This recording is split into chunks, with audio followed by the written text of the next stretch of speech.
that inspires the vibrant colors of a mango. A practical and stylish outfit crafted from the breathable fabrics like is a chic set of bottoms designs to complement its corn is probably one of the most versatile agricultural products there is. It's designed with lightweight, breathable fabrics and earthy tones, reminiscent of Campidas rice crackers. The one that Balasang Tinagirangan's wearing is a high-fashion Maria Clara wear. Miss San Pedro's farmer wear inspired by turmeric. The modern silhouette is inspired by the bountiful harvest of her barangay. The draped gold national Pinya Husi, Barong redefined classic and sophisticated Balasang.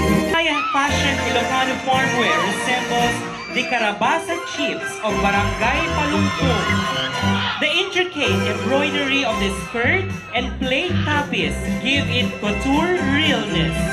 This fabulous Maria Clara sleeves in a polka dot print exemplifies beauty and hot dress crafted from the finest Inabel cloth. This elegant creation features Maria Clara's while the tails Maria Clara tucked beneath a flower-printed corset and plated red sun-kissed tomatoes.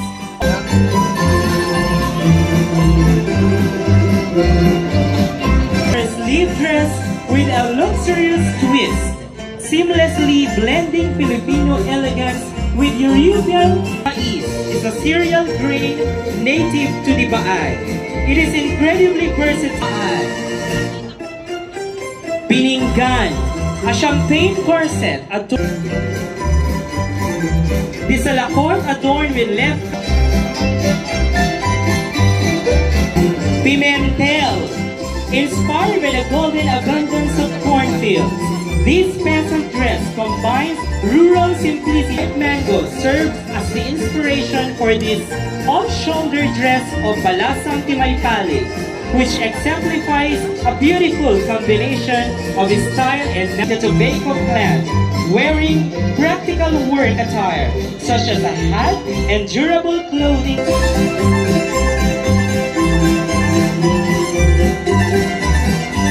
Payao stopped the runway with the exquisite corn-inspired farmer wear of Balasang Payao, where elegance meets nature's rayuray, local onion, Ilocano onion, or aluminum cepa.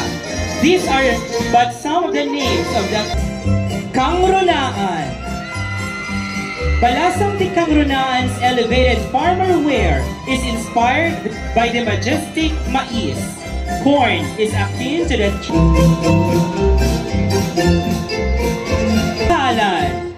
This modern take of the Ilocana peasant dress is based from the two main products of Nagbakalan, tarong and sili.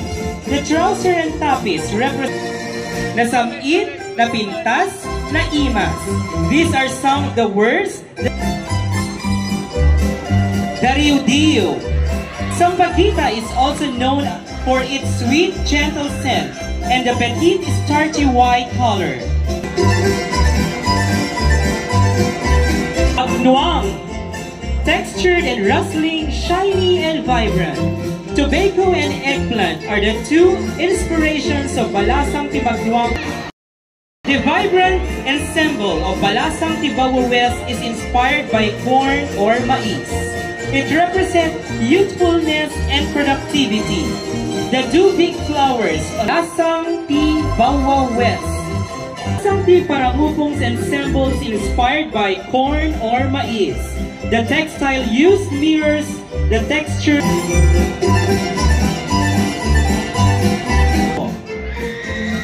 Step into the golden age of Hollywood glamour with our enchanting old English-inspired Maria Clara gown for Balasang San Macho.